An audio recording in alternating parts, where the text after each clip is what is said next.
fazendo a fundamentação. Deixa eu ver lá. Acho que está basicamente pronto. Tá, deixa eu ver lá. Espera aí. Sim, eu tinha passado ontem, tinha visto que vocês tinham respondido as suas próprias perguntas. Eu só coloquei um visto lá no final, porque não corrigi completamente. Tá? Tá. Ok. Acho que só falta mesmo vocês fazerem um fecho ali enfim, uma espécie de encaminhamento pela recepção do especial e tal, e pedindo o provimento dele, que é algo que é muito simples. E acho que sim, acho que está praticamente pronto, sim. Estou vendo que vocês estão editando aqui também. Beleza. Então, vamos finalizando aqui, que eu vou também já ver lá como que o outro grupo tá no final, acho que eles estão bem perto do final. E aí, quando vocês me derem o ok, a gente já começa aquela outra parte daí. Já volto aí.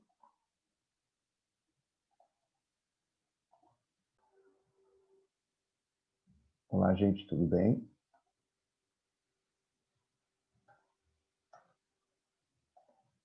Deixa eu catar vocês aqui no Drive e ver como é que está o arquivo de vocês aqui. Vocês estão editando lá? Vamos ver. Tipo que eu olhei ontem à noite, eu vi que estava bem adiantado.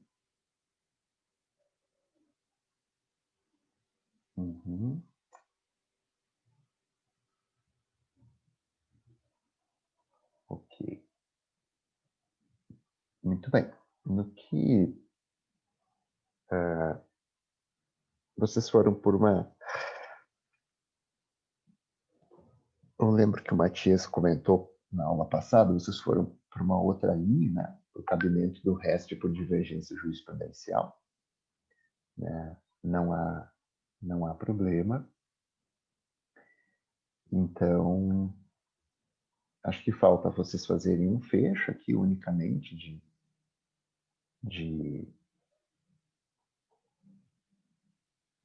cabimento do especial, né, aquele pedido de provimento para adequar a proporcionalidade. E depois que vocês fizerem essa finalização, então acho que vocês já podem terminar, fechar. E daí nós começamos aquela segunda parte em torno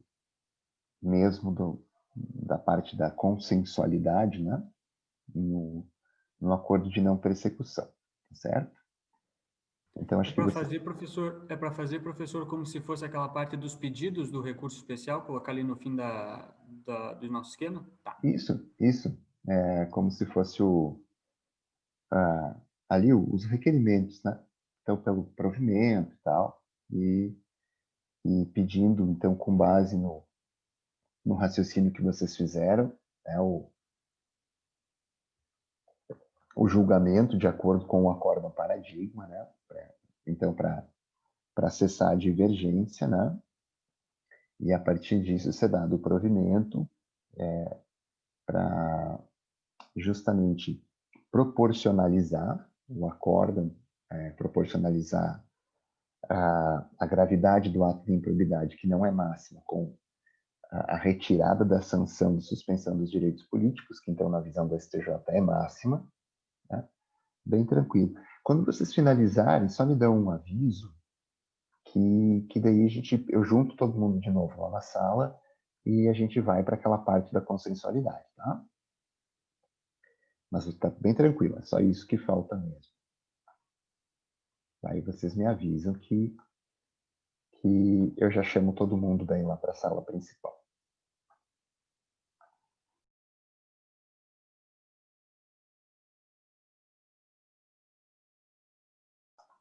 É o único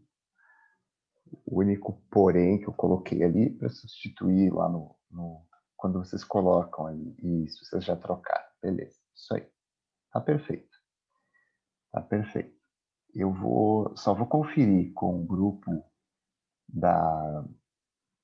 lá com o grupo do Arthur, da Elis, da Nath e do Christian, se eles estão ok, a gente volta para cá, tá? Então, agora são 9h40, podem fazer um intervalinho. Provavelmente ali pelas 10 eu já chamo vocês todos para cá, tá bom? Para a sala principal. Mas tá perfeito aqui o encaminhamento. Eu não estou na sala com vocês, mas eu estou acompanhando lá no Google, tá? Isso é o que a tecnologia nos permite. Tem coisa boa e coisa ruim nessa tecnologia. Deixa eu só ver se eles já terminaram lá.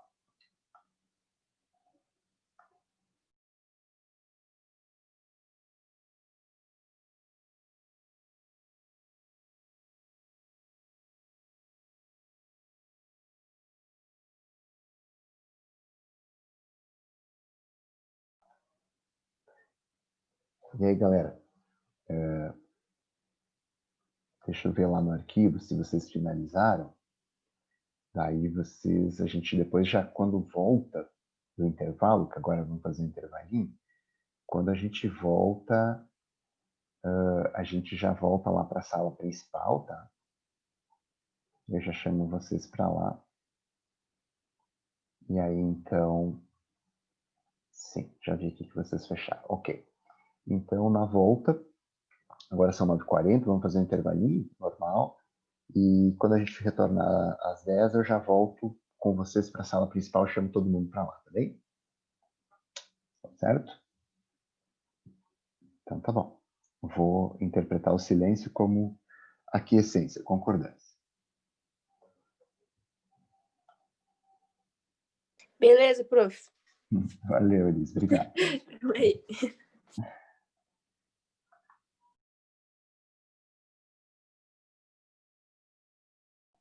Eu vou fazer o compartilhamento da Lia, tá? Tá aqui aberto para mim. Só tirar aqui a minha. Aqui. Bom, olhem o que a gente tem na Lei de Improbidade Administrativa, artigo 17, parágrafo 1º. A redação original da Lia, nesse sentido, era o que está aqui riscado, né? Porque a Lia, desde o seu texto original, em 1992, a Lia, ela não permitia acordos em ação de improbidade administrativa. E a redação do parágrafo 1º era de vedação de transação, acordo e conciliação. Tá? Então, nenhuma espécie de autocomposição era possível dentro da ação de improbidade administrativa. A noção que se tinha a esse respeito, que basicamente orientou o legislador nesse sentido, foi de que a Lia não podia abrir mão do que o artigo 37, parágrafo 4º da Constituição estabeleceu como premissa, de modo que, então, a regulamentação infraconstitucional do 37, parágrafo 4º, ela tinha que ser absolutamente necessária e imperativa. Ela não podia tergiversar, ela não podia negociar com a imoralidade, ela não podia negociar com a improbidade administrativa. Ocorre que esse movimento original da Lia, ele foi se desvelando ao longo do tempo, um movimento que não era consentâneo com aquilo que o Ministério Público, principalmente, como legitimado universal da ação de improbidade administrativa, gostaria como praxis, né? Gostaria como prática. Então, o Ministério Público, obviamente, que em algumas situações, gostaria de ter um poder de barganha nas mãos para tentar um acordo na ação de improbidade administrativa e não tinha na versão original da lei. Tá? Nós estamos falando da versão original da lei. Muito bem. Essa situação ela foi paulatinamente se alterando porque a prática acabou orientando o Ministério Público a tentar estabelecer contornos de um outro tipo de acordo, ou de um outro tipo de composição dentro da ação de improbidade administrativa. E por que isso? Deixa eu explicar para vocês por que o Ministério Público tem interesse nesse tipo de acordo. Por uma razão muito simples, né? O Ministério Público, ele junto com as ações de improbidade administrativa, ele também tutela as ações penais, né? Ele também é o titular das ações penais. Então, se a gente imaginar um esquema corruptivo como esse deflagrado a partir da Operação Lava Jato, nós vamos perceber que dentro do acordo de delação premiada que se faz lá no processo criminal, nós temos, deixa eu explicar isso para vocês, o que a gente chama de microsistema da proteção contra a corrupção. Tá? A gente tem, então, a legislação penal, né, que é exatamente para os crimes, a lei de improbidade administrativa, que vai sancionar pessoas físicas e jurídicas na improbidade administrativa, tá? E a lei anticorrupção, a 12.846/13, né?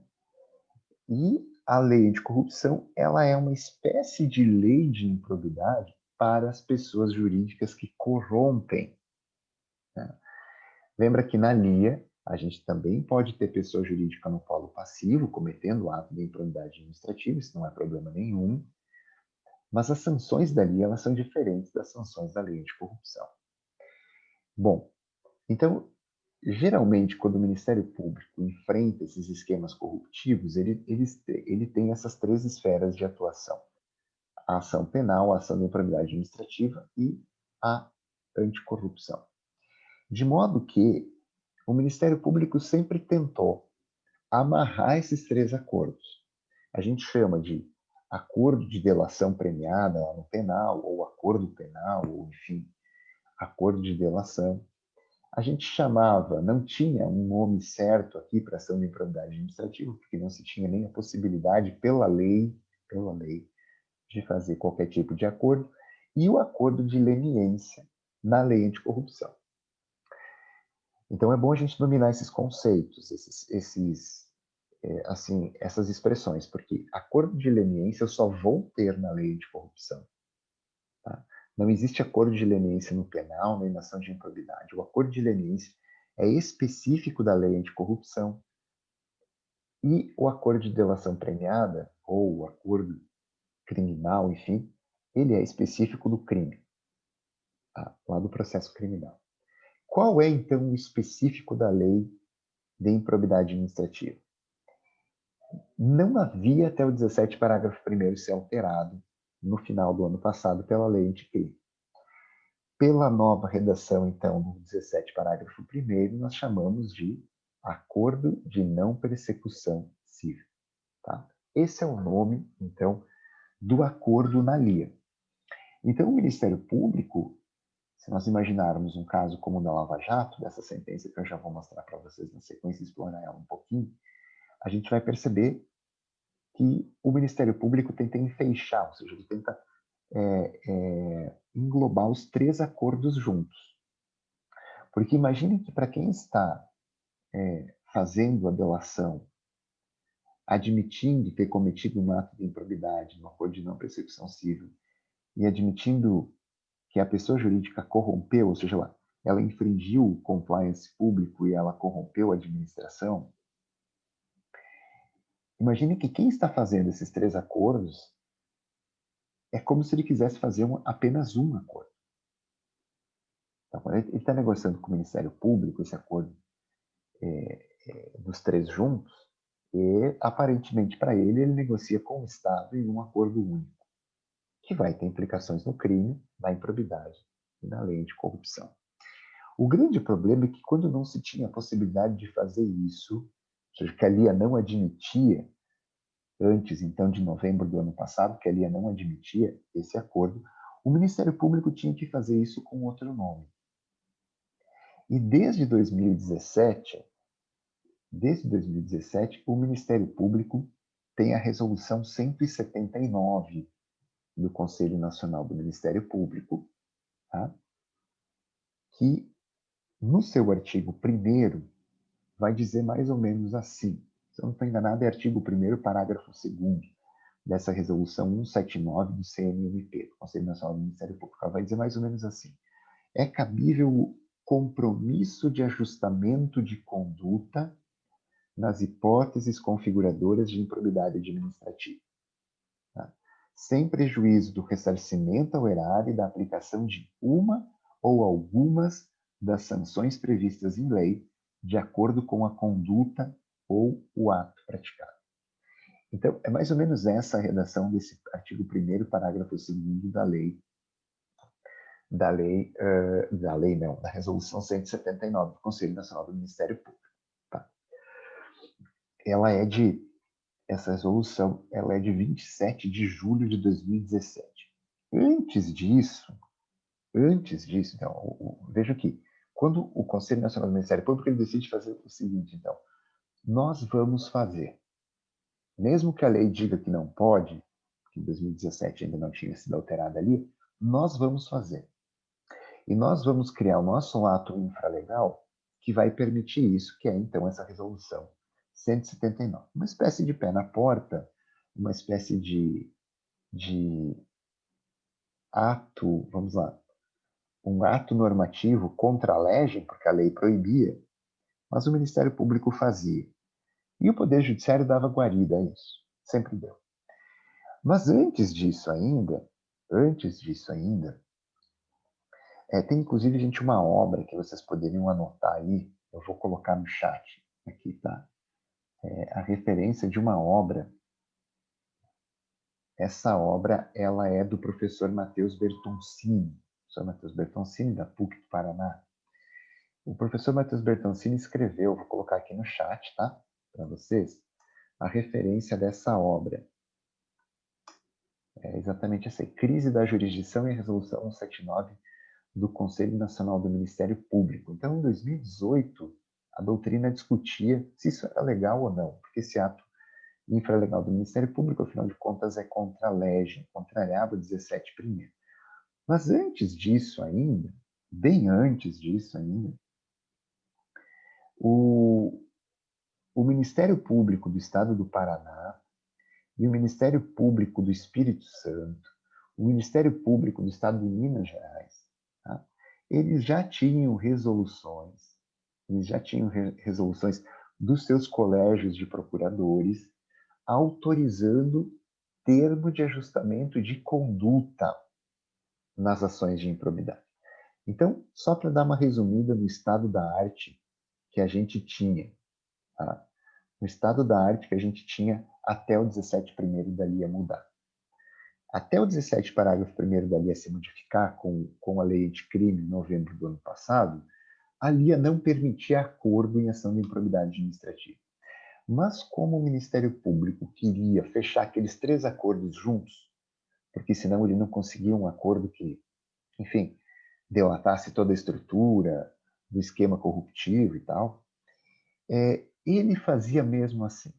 Então, de 2017 até 2019, e antes disso os Ministérios Públicos Estaduais também já tinham atos infralegais, se fazia ou termo de ajustamento de conduta ou compromisso de ajustamento de conduta, como está lá no artigo 1º, parágrafo 2º da Resolução 179, do Conselho Nacional do Ministério Público. Então, o Ministério Público meio que deu de ombros para essa proibição que a LIA tinha, porque qual a justificativa para isso?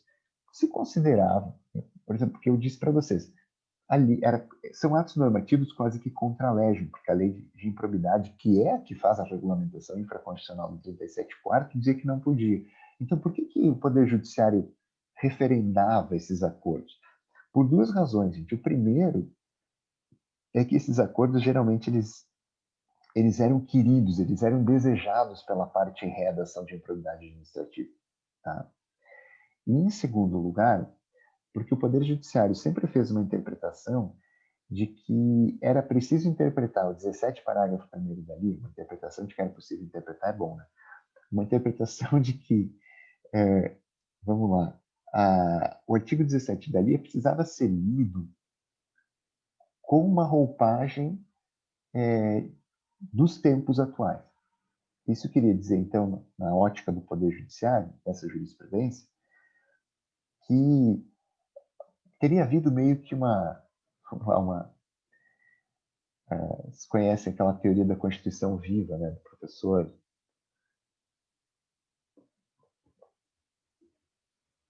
que combate o originalismo americano, professor Strauss, né? Teria havido meio que uma Constituição viva, meio que uma atualização da sociedade quanto a isso. E o Poder Judiciário, então, vinha considerando que era um termo de ajustamento de conduta, um compromisso de ajustamento de conduta, a parte se obrigava por isso, o Ministério Público fazia, o Poder Judiciário aceitava, as partes, então, saíam todas satisfeitas. Mas era contra a lei.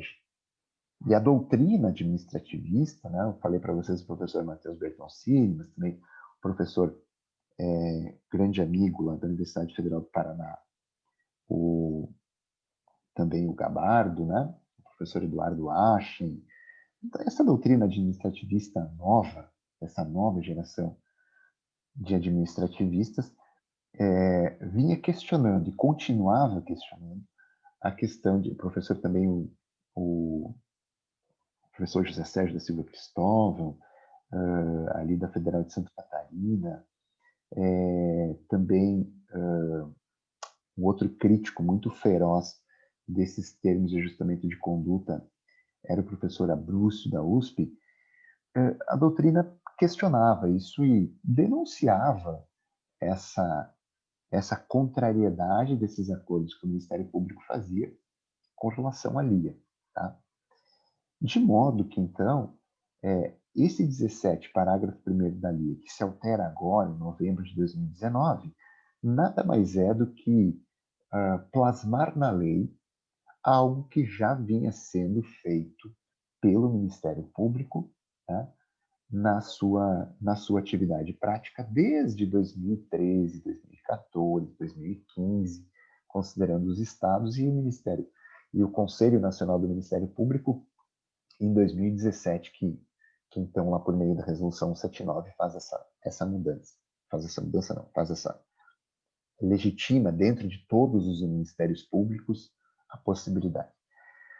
Então, o 17, parágrafo 1º da linha nada mais fez do que simplesmente reconhecer uma prática que vinha sendo feita. Qual é, então, o grande problema? Eu estou dizendo assim, qual é o grande problema da LIA? O 17 primeiro, se ela veio e se ajeitou com o que estava sendo feito, não vejo problema nenhum. Pois é, o grande problema sempre esteve... E assim, vamos lá. Por que o Poder Judiciário também ele não questionava muito esses acordos que o Ministério Público fazia? Porque se vocês forem observar com vagar, com cuidado, esse parágrafo 2º do artigo 1º da Resolução 179 do Conselho Nacional do Ministério Público, vocês vão ver que ele vai referir que o acordo, esse termo, esse compromisso de ajustamento de conduta, não afasta o ressarcimento ao erário. Não afasta o ressarcimento ao erário. Não afasta o integral ressarcimento do dano quando ocorrente. E aqui a gente tem um grande problema, porque o 17 primeiro da LIA, ele é alterado pela lei anticrime, mas ele nada fala, ele nada refere sobre quais as sanções do artigo 12 que podem ser relativizadas no acordo. A grande reclamação da doutrina administrativista para esse 17 primeiro da LIA, tá? Na forma como ele veio ao mundo, pela lei anticrime, é de que ele é uma carta branca. Tá? É de que ele é uma carta branca dada para que agora, Então, porque olhem o que ele diz. Simplesmente, as ações de que trata este artigo admitem a celebração de acordo de não persecução civil nos termos desta lei. O problema, nos termos desta lei, a Lia não fala mais nada com relação a isso. Ela indica, mas ela não fala. Então, as discussões começaram agora, a partir de dezembro do ano passado, sobre quais são os limites desse acordo de não persecução civil. Até onde ele pode ir? Que sanções ele pode tirar? Tá? Por que essa discussão? Porque antes, quando o MP vinha fazendo oficiosamente e contra a lege o compromisso de ajustamento de conduta, o termo de ajustamento de conduta em ação de improbidade, ele tinha uma regulamentação. Ela não era das piores. Tá? Então está lá no artigo 1º, parágrafo 2º da resolução 179, dizendo se pode relativizar algumas sanções do artigo 12, menos o ressarcimento integral do dano. O problema é que agora, quando a lei plasma, né, quando ela reflete essa situação que já vinha sendo feita, ela faz de forma absurdamente aberta e sem considerar parâmetros racionais e específicos. Então, atira aqui uma carta branca para que o Ministério Público possa deduzir quaisquer tipos de interpretação sobre esse parágrafo primeiro. E aí, a primeira interpretação que se faz é aquela que quem é réu numa ação uma ação de improbidade administrativa e que está colmatando um acordo com o Ministério Público quer, que é, notadamente, a de você poder não devolver todo o dano que causou, ou todo o enriquecimento ilícito que obteve. Tá? E aí, então, a gente começa a ter um problema, porque nós administrativistas, temos que nos debruçar sobre esse artigo 1º, esse 17 parágrafo 1º, e fazer uma interpretação dele sistemática com a Lia. E sabe o que me pareceu? E a toda a doutrina administrativista quase, que quando esse 17 parágrafo 1º ele está dizendo assim, ó, as ações de que trata este artigo admitem a celebração de acordo de não persecução civil, vírgula, nos termos desta lei. Esse nos termos desta lei, ele está querendo se referir à lei anticrime, não à lei de improbidade administrativa. Na teleologia da lei anticrime. Só que o legislador não se deu conta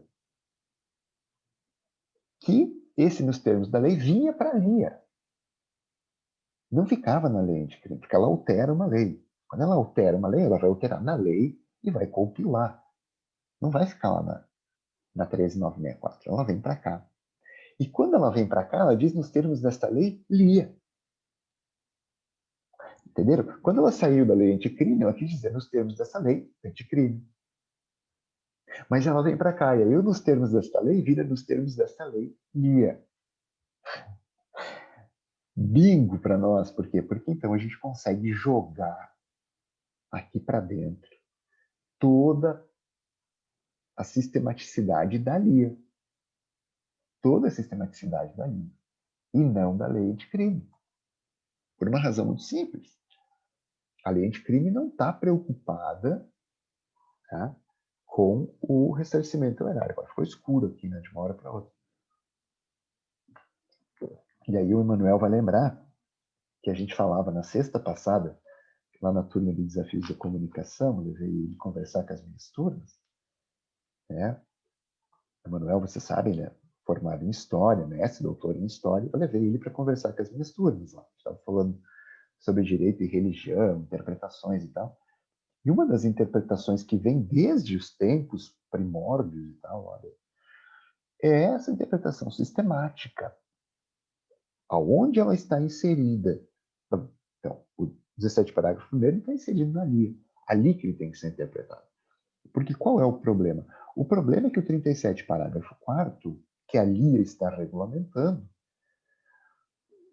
ele dá a entender, e aí vamos começar a fazer esses movimentos, ó. Vamos lá, vamos pegar o 37 parágrafo 4º, peraí. Abrir aqui minha Constituição. Aqui. Vamos lá, 37 parágrafo 4º. Aqui.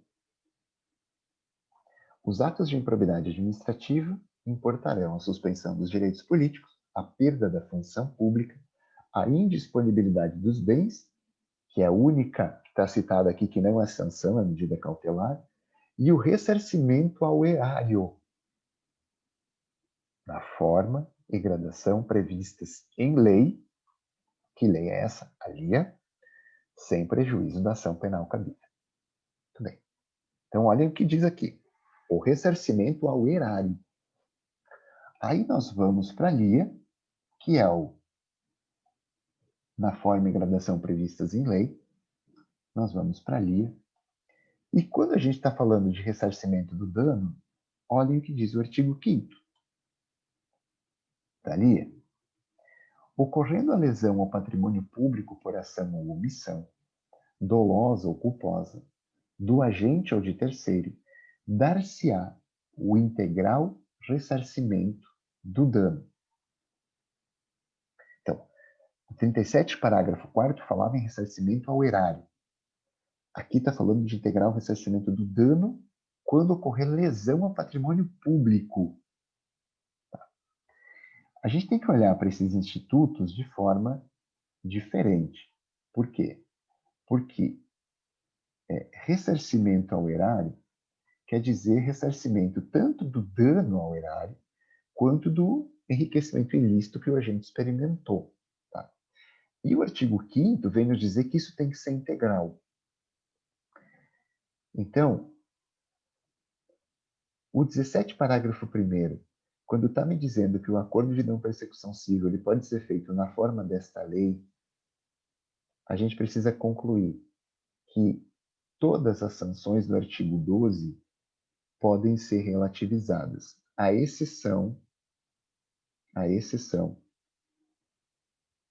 de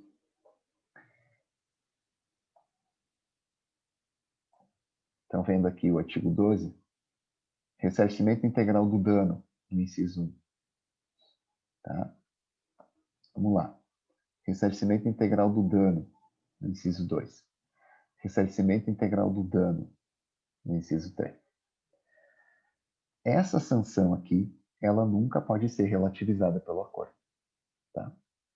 Ele tem que ressarcir integralmente o dano. Isso vai, inclusive, na mesma direção de uma disposição da LAC, da Lei Anticorrupção, quando vai dizer que as empresas que se beneficiarem com o acordo de leniência têm que devolver integralmente o valor do dano. As outras sanções podem ser relativizadas. Então, onde que está o grande problema de nós estarmos analisando essa situação do acordo de não persecução civil aqui em sede de improbidade? O grande problema disso está exatamente em quais sanções do artigo 12 podem ser retiradas.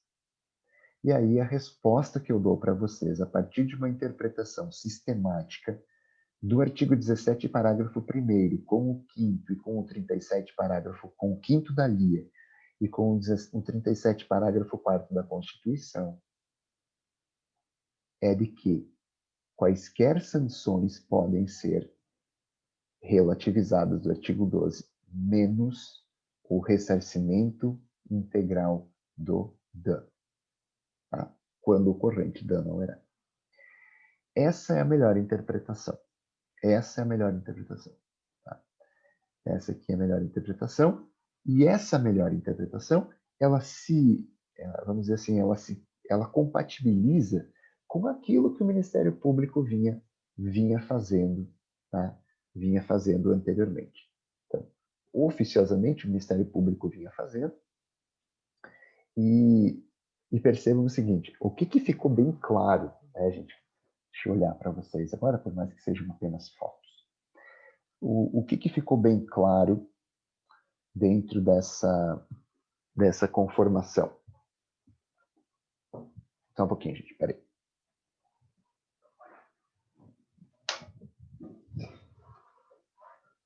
Pronto, precisava acender a luz, senão daqui a pouco o professor está num breu, né? Ninguém mais enxerga o professor, só a testa brilhando. O que pareceu a todos foi o seguinte, a lei anticrime, ela quis trazer mesmo essa carta aberta. A possibilidade de qualquer sanção ser relativizada. Por quê? Porque a gente sabe a teleologia, de novo, Emmanuel vai lembrar de técnica interpretativa, a gente sabe a teleologia do projeto anticrime, da Lei Moro, o último ato dele no governo, né? Continua tomando água.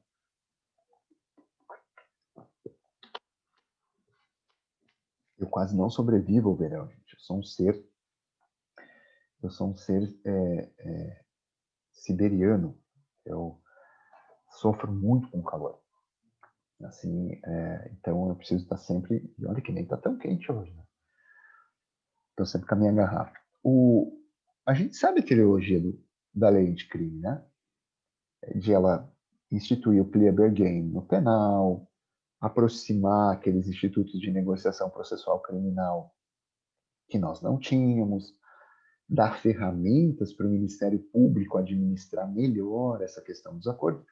Nenhuma crítica a isso. Isso é ótimo. Claro, se vocês forem perguntar para o Gabi lá no penal, ele, o queridão vai dizer o seguinte, olha, aqui é um absurdo, papá. Mas nós aqui do direito administrativo, a gente olha para lá sem muito, né, sem muita reserva, mas eles não, eles já olham isso com olhos de ver do processo penal. Então a gente sabe qual foi a teleologia punitiva, né, e de dar para o Ministério Público um ferramental que ele ainda não tinha legalmente. Bom, então a gente tem certeza, nós administrativistas, que isso veio para cá com uma ideia de relativizar tudo, né? E a gente está num momento agora, nós estamos num momento agora, em que a doutrina faz aquele constrangimento epistemológico que o Lênin tanto fala, para tentar fazer com que o Poder Judiciário, de fato, compre a nossa interpretação, não a do Ministério Público. Porque a do Ministério Público é de que todas as sanções podem ser absolutamente liberalizadas, inclusive diminuir o ressarcimento, ou seja, ele não ser integral até retirar. Até retirar. Se vocês pegarem, por exemplo, o Fábio Medina Osório, que é um dos melhores autores no tema da improbidade, historicamente, se vocês pegarem o Fábio Medina Osório, ele vai defender isso, que qualquer das sanções pode ser relativizada. Mas o Fábio tem um lugar de fala. O lugar de fala dele hoje é de advogado de muitos desses implicados na Lava Jato. Então ele quer os acordos para que os clientes dele paguem menos, lógico. Ele quer os acordos, então ele está no lugar de fala dele. Nós estamos no nosso lugar de fala, né, da doutrina de direito administrativo, dizendo, olha, calma que a gente tem que interpretar isso aqui pelo viés do direito administrativo e do seu apego ao interesse público e à legalidade. Né? Do seu apego ao interesse público e à legalidade. E tem que ter cuidado, porque o interesse público, que era uma coisa que estava sendo, no direito administrativo, quase que vilipendiada, ele volta com tudo, né? Agora, depois da pandemia, o interesse público ele está aí como o bum bum bum chacalaca de volta, né? Ou, como dizia aquela música, como é que era o nome daquele grupo, cara, início dos anos 2000 ali? Eu não me lembro agora. Mas era uma música, a serrerê, haha, uma coisa assim. Ele volta com essa força aí. Tá? Por quê? Porque o interesse público ele sempre está atrás do direito administrativo. Ele sempre está atrás. Né? Então, por exemplo, assim, imagina um gestor público que chega para o procurador do município e diz assim, olha, eu quero vender esse imóvel. A gente tem esse terreno lá, eu quero vender. Tá? Quero um projeto de lei para isso. O procurador vai olhar, então, qual é o interesse público na venda desse bem? Não tem interesse público nenhum.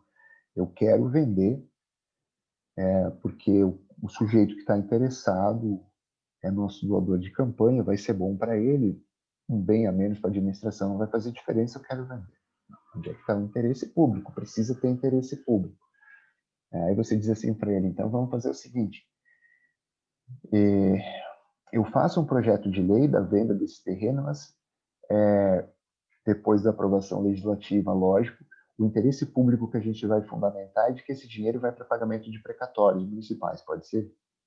Aí eu achei um interesse público. Não pode, porque o dinheiro vai ficar preso a isso. Mas tem que ter um interesse público. Né? Então me arruma um interesse público. Percebe? O interesse público é isso. E isso tem que estar na base do direito administrativo. O direito administrativo, você pode falar em modernização dele, você pode falar em privatização do direito administrativo, mas ele nunca vai abandonar duas coisas. Aprendam isso e levem isso para sempre, porque o direito administrativo tem essa matriz e ele pode se modernizar, mas ele não vai mudar isso.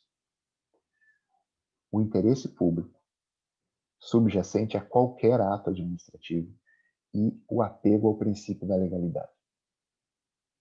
Pode não ser aquele apego da época da Constituição, mas ele sempre tem apego com o princípio da legalidade. Por isso que a interpretação que se faz do 17, parágrafo 1º, ela tem que levar em conta a LIA, a reserva legal.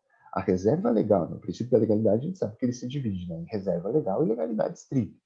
Então, quando a gente está falando do princípio da reserva legal, a gente está dizendo o seguinte, a Constituição do 37º fez reserva legal para a LIA dizer o que é sobre improbidade.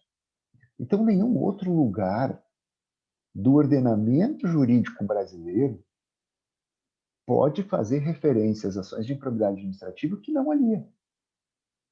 Porque é reserva legal da LIA. É reserva legal dela. É princípio da legalidade. Subprincípio da legalidade, o princípio da reserva legal. Então, não há outra possibilidade de se interpretar o 17, parágrafo 1º, que não de acordo com o 5º da LIA e com o 37, 4º da Constituição. Por isso que a defesa que o direito administrativo faz do 17, parágrafo 1º é essa defesa de acordo com uma interpretação sistemática dentro da LIA própria. Tá? Então, esse é o estado da arte do 17, parágrafo 1º hoje. Esse é o estado da arte do 17, parágrafo 1º hoje. Quando se plasmou na LIA algo que já se fazia, se trouxe bem diferente do que já era feito. Com uma carta aberta, branca, para que então o Ministério Público pudesse ir além do que ele já fazia nos seus termos de ajustamento de conduta ou nos seus compromissos de ajustamento de conduta. Eu preciso dizer, professor, mas qual é o problema? É só uma birra do direito administrativo que não quer ceder a interpretação para o... Não é isso, não. O grande problema de estudo, se nós admitirmos que até o ressarcimento integral do dano, quando o ocorrente dano, ele possa ser relativizado, se nós passarmos a admitir uma tal interpretação tão extensiva, bom, aí significa que nós estamos negociando o 37, parágrafo 4º da Constituição. Tá? E aí vamos lá. Uma lei que contraria a Constituição, o que ela é? Ela é inconstitucional. Tá? Então,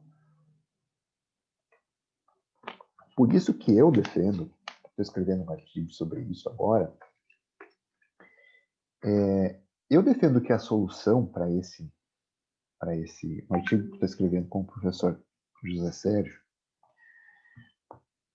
Na nossa ótica, só há uma possibilidade do 17 parágrafo 1º ser constitucional, que é uma interpretação conforme. Então, se ele for interpretado de acordo com o artigo 5º da LIA e 37, parágrafo 4º da Constituição, no sentido de que o ressarcimento integral do dano não pode ser negociado, ele é constitucional. Se, no entanto, ele for interpretado de acordo, de forma aberta, extensiva, dando conta de uma norma que autoriza, inclusive, a relativização dessa sanção, ele é inconstitucional, porque então ele não contraria a LIA, ele contraria o 37, parágrafo 4º da Constituição. Porque a lei anticrime, a gente sabe que ela teve a sua teleologia e tudo mais, mas ela muda a LIA, ela não muda a Constituição. E a Constituição fez uma reserva legal do tema para a LIA, não para a lei anticrime. Tá? Então, esse é o grande ponto em que a gente chega. E aí vocês vão dizer assim, professor, mas o que isso tem a ver na prática? Aí que entra a sentença da Lava Jato que eu queria mostrar para vocês, né? Que eu queria mostrar para vocês e que está aqui, ó. Deixa eu buscar ela aqui, gente. Se vocês estiverem escutando algum barulho, é o meu vizinho, tá? Ele está em reforma no apartamento aqui do lado. E, ou ele está em reforma, ou ele gosta de fazer bateção, tá? Então, aqui, eu já tô na sentença selecionando aqui, selecionando a fundamentação. Vamos lá. Agora eu vou compartilhar a sentença lá da Lava Jato para mostrar para vocês onde que isso bate, tá? Onde que isso bate. Então, peraí. A gente já está acabando, tá, galera? Mais 10 minutinhos, 5, nem isso, a gente já está terminando. Olhem aqui. Aqui é a sentença da Lava Jato, né, no relatório dela ainda, e a sentença vai começar a relatar as contestações, tá?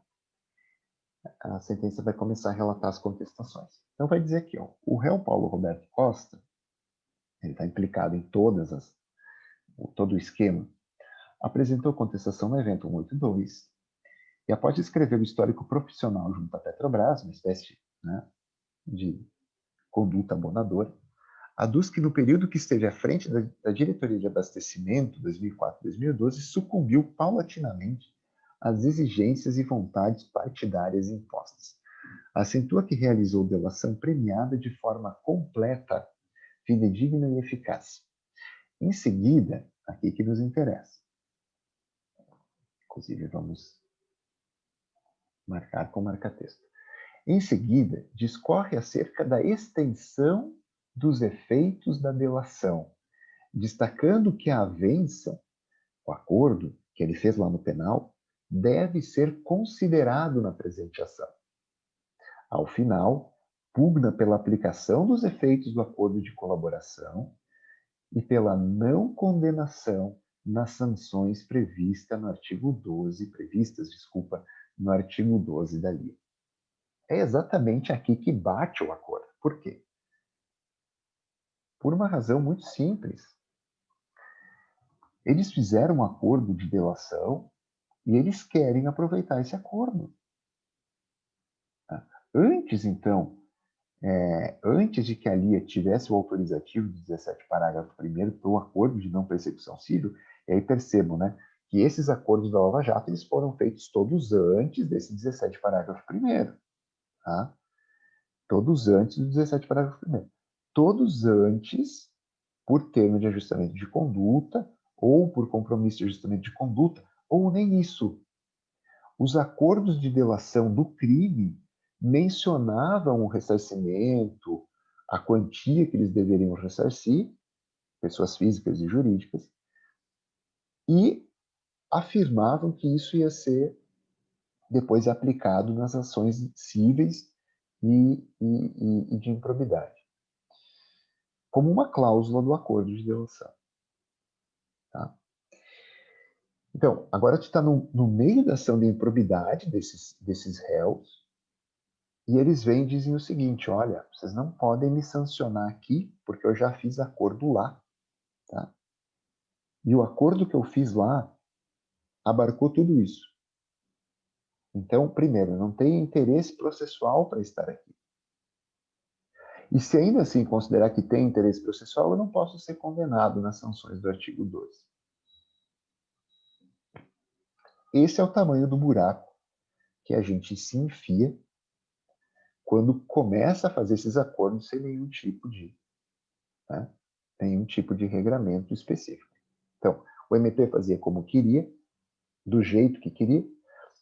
O Poder Judiciário, em determinado tempo, matou isso no peito para deixar fazer, né, para deixar acontecer, porque era importante, porque se livrava das ações, porque combatia a corrupção, né, porque isso, porque aquilo, porque aquele outro, sem se preocupar com a cadeia interpretativa, sem se preocupar com a cadeia epistemológica da ação de improbidade.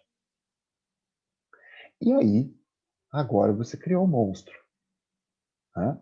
E depois que você cria um monstro, o máximo que vai acontecer de benefício para você é que ele vai vir te comer por último. Então, o monstro foi criado, isso veio para dentro das ações de improbidade administrativa. Né? E aí, o que aconteceu? O que essa sentença vai definir com relação a esse pedido? Essa sentença vai definir o seguinte, ela vai dizer assim, seu Paulo Roberto Costa, o seu acordo lá seu acordo de delação lhe isenta de apenas algumas sanções no artigo 12. Por exemplo, o ressarcimento do dano. Mas a suspensão dos direitos políticos, o pagamento de multa civil, a perda do valor patrimonial acrescido indevidamente, isso não isenta. Mas se você acertou lá que ia devolver 200 milhões de dinheiro, né, você fica isento de devolver aqui. Né? E aí, que baita, né? Que baita contrassenso, que então ela não aceitou toda, né? O juiz que não aceitou toda a delação, todo o impacto aqui na ação de improbidade, mas aceitou no que tem de pior, na relativização do ressarcimento do dano. Porque nessa mesma sentença, nessa mesma ação de improbidade administrativa, a União, que depois se habilita como assistente litisconsorcial, vem afirmar que o valor do dano desse réu era muito maior. Muito maior. Era 1/5 do que ele se obrigou a devolver no acordo de delação, que valeu para essa sanção aqui. Então, esse é o emaranhado de problema que a gente tem com o acordo e com a redação lacônica, propositalmente lacônica, do 17, parágrafo 1º. Né? A gente sabe que o legislador, às vezes, se ele quer ser minucioso, e faz isso propositadamente, que às vezes ele quer ser lacônico para deixar espaços de abertura, cláusulas de abertura, material, né? E ele é, então, propositadamente também lacônico. Então, nesse caso do 17 primeiro daria, eu não sei se ele foi lacônico de propósito, se ele imaginou que na forma desta lei, ele estava falando da lei anticrime, aí baixava a teleologia da lei anticrime e a sistematicidade dela. Mas ele não se deu conta de que quando essa redação vinha para o 17 primeiro dali, ou na forma desta lei era o dali.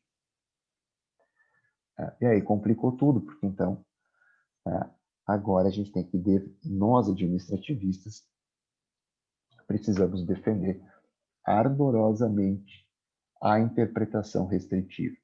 Né? Porque se nós estivermos compondo com o ressarcimento integral do dano, nós vamos estar compondo com o comando constitucional. E eu disse para vocês, aqui tem um grande degrau, que é o da reserva legal. Meus caros, eu acho que deu para dar uma introduzida, mais ou menos, em como que isso acontecia e como que isso acontece agora.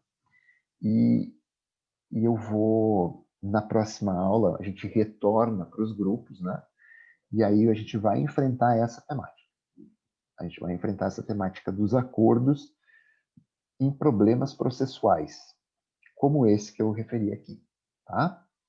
Então, vocês vão ter que manjar um pouquinho do Paranauê de processo civil e um pouquinho do Paranauê da LIA. Mas vai ser tranquilo. E dentro daquilo que a gente vem trabalhando, se vocês tiverem dificuldade, a gente senta e faz junto, sem problema nenhum. Tá bem? Obrigado pelo quórum de vocês na aula de hoje. Eu sei que estava meio esvazado porque as meninas tinham fotos. Sim, senhor. Por isso ela está sendo gravada. Tá, João? Por isso ela está sendo gravada. Eu vou jogar no Ava, sim. Eu sei que tem algumas que não estão lá, mas eu coloco essa última primordialmente, tá?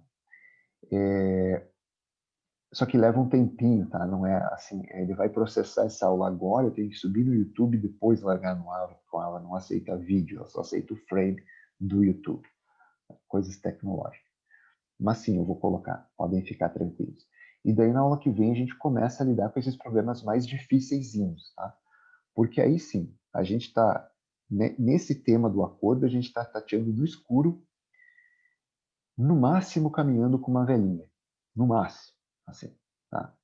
Mas o ideal era ter uma lanterna, o ideal era ter iluminação constante, né, do tema, mas a gente está indo com uma velhinha.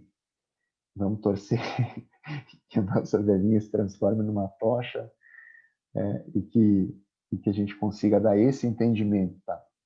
Mas aí eu vou montar na próxima aula os problemas e vocês vão enfrentar para fazer eles. Quero ver se corrijo o que vocês fizeram até aqui no final de semana com mais cuidado, né? Fazendo algumas sugestões, colocando alguma sugestão de doutrina, alguma coisa assim, para que vocês possam pegar depois esse arquivo e utilizar ele quando vocês forem trabalhar. Tá bom? Queridos, um abraço, um beijo. Bom resto de semana para vocês. E na próxima quarta-feira a gente volta a se encontrar, tá bom? Tchauzinho.